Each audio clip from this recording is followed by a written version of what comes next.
Hai Positive People, kita kembali melanjutkan seri pengajaran kita dalam Matius pasal 16. Kali ini kita mengambil ayat 13 sampai 20. Setelah Yesus tiba di daerah Kaisarea Filipi, ia bertanya kepada murid-muridnya, kata orang, siapakah anak manusia itu?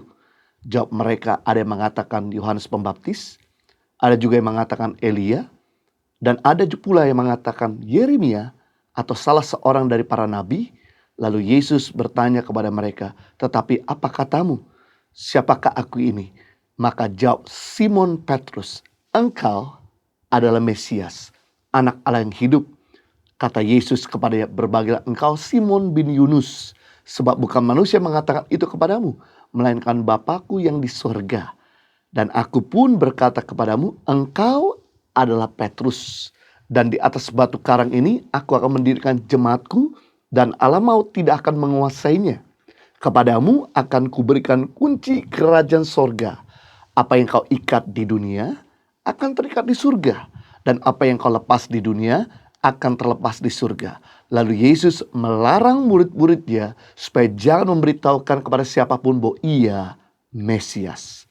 Di sini Yesus mengajak murid-muridnya untuk retreat dari kesibukan jadwal pelayanan mereka. Dan mereka pergi ke daerah Kaisarea Filipi, wilayah perbatasan antara Syria dengan Israel, yang sekarang ini letaknya dekat Gunung Hermon di utara tanah Kanaan. Biasanya kalau kita berziarah ke tanah perjanjian, kita akan diajak untuk mengunjungi daerah Kaisarea Filipi, karena di sanalah tidak banyak orang yang mengikuti Yesus dibandingkan di tempat lainnya. Dan ini memberikan peluang dan waktu bagi Yesus untuk bisa bercakap-cakap dengan murid-muridnya secara pribadi. Di situ Yesus bertanya kepada murid-muridnya, kata orang, siapakah anak manusia itu? Murid-murid berkata, yang pertama, ada yang mengatakan bahwa engkau adalah Yohanes Pembaptis, sebab Herodes juga mengatakan demikian dalam Matius pasal 14 ayat 2. Dan semua orang di sekitar kerajaan Herodes juga mengatakan demikian. Mereka berpendapat orang yang mati martir akan dibangkitkan kembali di hadapan orang banyak. Yang kedua, ada yang mengatakan engkau adalah Elia. Karena di akhir kitab para nabi dinubuatkan dalam Maleakhi 4 ayat 5, sesungguhnya aku akan mengutus Nabi Elia kepadamu. Jadi kita bisa melihat bahwa mereka berpandangan bahwa Yesus adalah Elia. Terlebih lagi Elia banyak melakukan mujizat. Sama seperti Yesus melakukan mujizat. Bahkan Elia naik ke surga hidup-hidup. Jadi mereka mempercayakan pandangan bahwa Yesus salah satu daripada utusan Tuhan sebagai Nabi Elia. Yang ketiga, ada pula yang mengatakan Yeremia. Karena mereka memperhatikan Nabi Yeremia adalah Nabi yang suka bersyafaat, yang suka meratap. Sama seperti Yesus seringkali dia bersyafaat. Dia seringkali berurai air mata. Yang keempat, ada pula yang mengatakan salah seorang para nabi. Karena hal ini menunjukkan betapa mereka menghormati para nabi. Jadi mereka beranggapan bahwa Yesus merupakan salah satu daripada nabi. Lalu Yesus menanyakan apa pendapat murid-murid tentang dirinya. Tetapi apa katamu? Siapakah aku ini, kata Yesus. Kamu telah mengatakan kepadamu, kata orang lain tentang aku. Namun sekarang, dapatkah kamu mengatakan yang lebih baik daripada itu semua? Karena kedekatan mereka dengan murid-murid, maka para murid telah mendapatkan pengajaran pewahyuan yang lebih baik dan memiliki kesempatan lebih besar untuk memperoleh pengetahuan dibandingkan orang lain. Maka dengan berani jawab Simon Petrus, engkau adalah Mesias, anak Allah yang hidup. Kata Yesus kepadanya, berbahagialah engkau Simon bin Yunus, sebab bukan manusia yang mengatakan itu kepadamu, melainkan Bapakku yang di sorga. Kita bisa melihat di sini kekristenan bukan bicara agama yang dibuat oleh manusia. Kekristenan adalah agama yang diwahyukan, yang datang dari atas. Diwahyukan secara khusus oleh Allah. Bukan berasal dari ajaran para ahli filsafat, juga bukan berasal dari ilmu politik para negarawan. Sementara orang-orang berpandangan bahwa Yesus itu manusia, seperti Yohanes, seperti Elia, seperti Yeremia, seperti salah seorang nabi. Untungnya murid-murid tidak bertanya kepada ahli Taurat. Kalau murid-murid sempat tanya kepada ahli Taurat, siapakah Yesus? Pasti jelas. Ahli Taurat mengatakan bahwa dia Beelzebul, persekutuan dengan si iblis. Yang menarik di sini, karena murid-murid bergaul dengan Yesus, dia memiliki pandangan tentang Yesus jauh lebih baik daripada orang-orang di luar. Murid-murid percaya bahwa Yesus adalah Tuhan, Mesias, bukan nabi atau manusia seperti yang lainnya. Saya katakan bahwa Yesus itu bukan nabi, karena nabi lahir dari hubungan suami istri. Sedangkan Yesus lahir bukan dari hubungan suami istri. Yesus lahir langsung. Allah yang turun menjadi manusia, pinjam rahimnya Maria. Berarti kita bisa lihat Yesus adalah firman yang menjadi manusia. Pewahyuan yang terinkarnasi. Kita perlu belajar dari murid-murid Yesus yang mengenal Yesus bukan dari kata orang lain. Karena pandangan orang lain bisa bermacam-macam, bisa bikin bingung. Tapi kita belajar di sini untuk mengenal Yesus, kita perlu bergaul karib dengan dia, berjalan bersama dengan dia. Karena kekristenan sekali lagi bukan bicara soal agama, tapi kekristenan bicara soal relationship between us and God. Melalui hubungan murid-murid dengan Yesus, maka murid-murid mendapatkan pewahyuan murni dari Bapa di surga. Apa itu pewahyuan? Pewahyuan bicara hikmat yang murni datang dari surga. Hikmat yang murni datang dari Bapa di surga. Kenapa kita perlu hikmat? Kenapa kita perlu pewahyuan? Karena ada begitu banyak persoalan yang tidak bisa diselesaikan oleh pengertian manusia.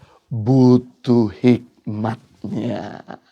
Dan sumber hikmat yaitu kita dapatkan dari takut akan Tuhan. Amsal pasal 1 ayat 7. Takut akan Tuhan adalah permulaan hikmat, permulaan pengetahuan. Tetapi orang bodoh menghina hikmat dan didikan. Wow. Jadi kita bisa melihat di sini. Permulaan hikmat adalah takut akan Tuhan. Takut akan Tuhan ada seseorang melakukan hal yang benar tanpa dilihat. Memiliki hati yang benar tanpa terlihat. Melakukan hal yang benar tanpa diawasi. Bagaimana dengan kita? Apakah hati kita ini benar? Atau hati kita penuh dengan iri hati, kebencian, dengki, bahkan juga jealousy? Bagaimana dengan kita? Ketika kita nggak dilihat orang, apakah kita melakukan hal yang benar atau melakukan hal yang tidak benar? Ketika pimpinanmu meminta kau mengerjakan satu proyek, apakah Anda mengelembungkan harga proyek tersebut atau memberikan harga proyek yang terbaik?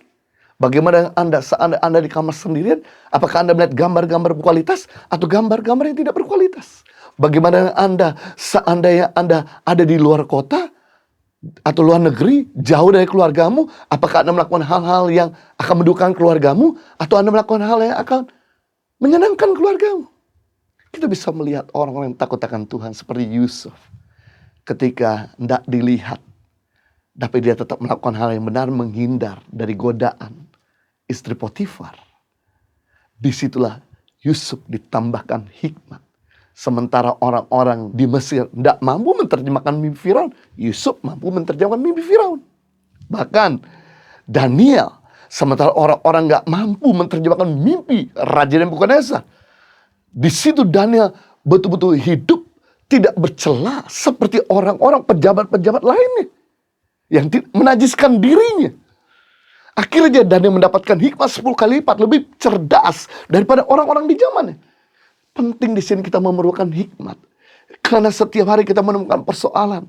Dan setiap persoalan harus diselesaikan dengan hikmatnya. Yang menarik, setelah Simon Petrus mendapatkan hikmat dari Bapa di surga, maka Matius pasal 16 ayat 17 sampai 19, kata Yesus kepada Petrus, "Berbahagia engkau Simon bin Yunus, sebab bukan manusia yang mengatakan itu kepadamu, melainkan Bapakku yang di surga. Aku pun berkata kepadamu, engkau adalah Petrus. Di atas batu karang ini aku akan mendirikan jemaatku, dan alam maut tidak akan menguasainya. Kepadamu aku akan memberikan kunci kerajaan sorga.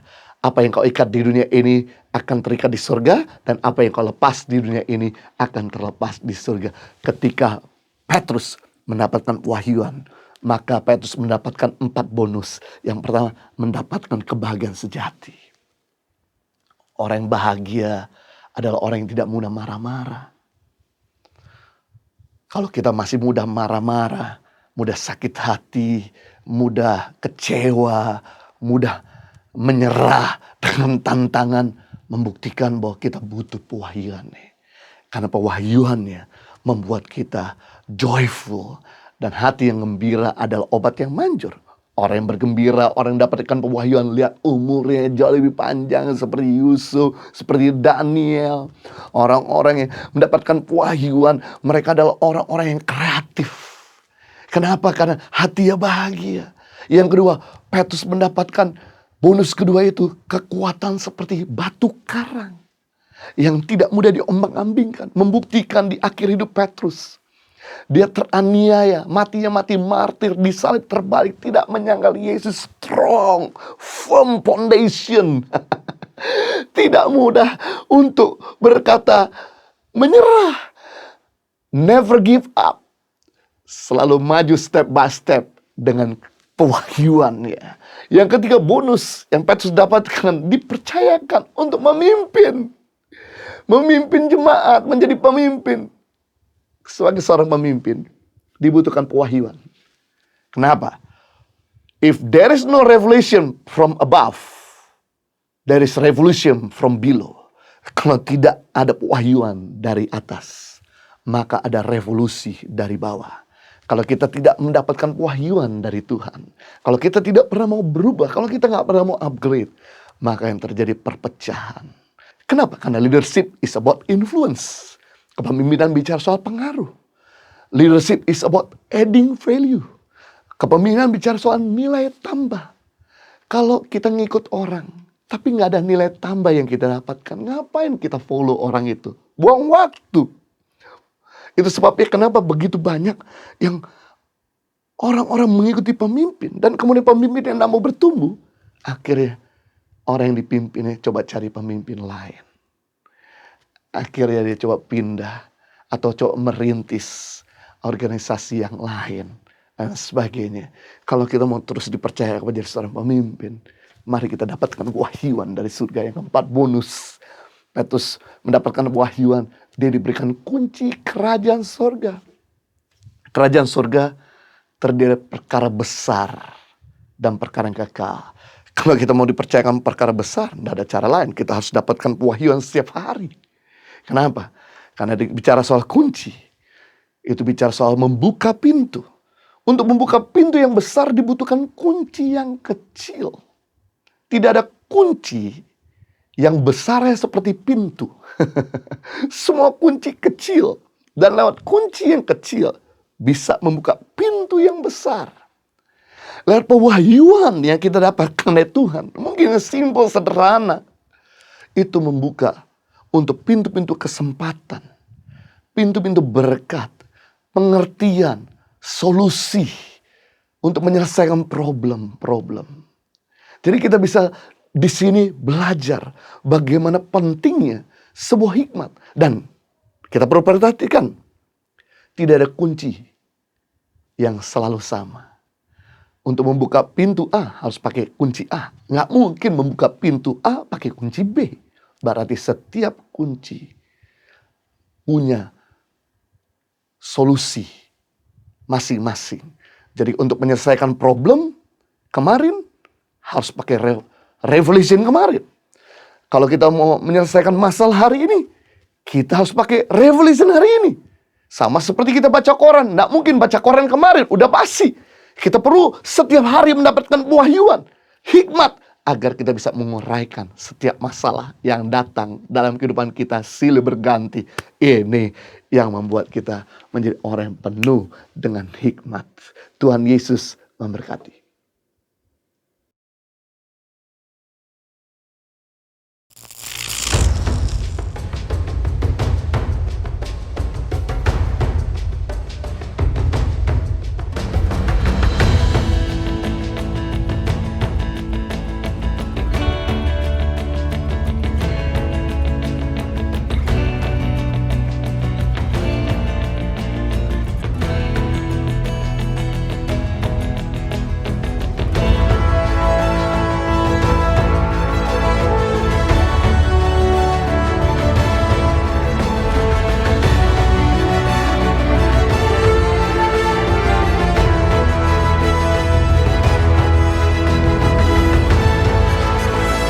Suka duka, perjuangan guru tangan pengharapan dalam membangun pendidikan di pedalaman Indonesia.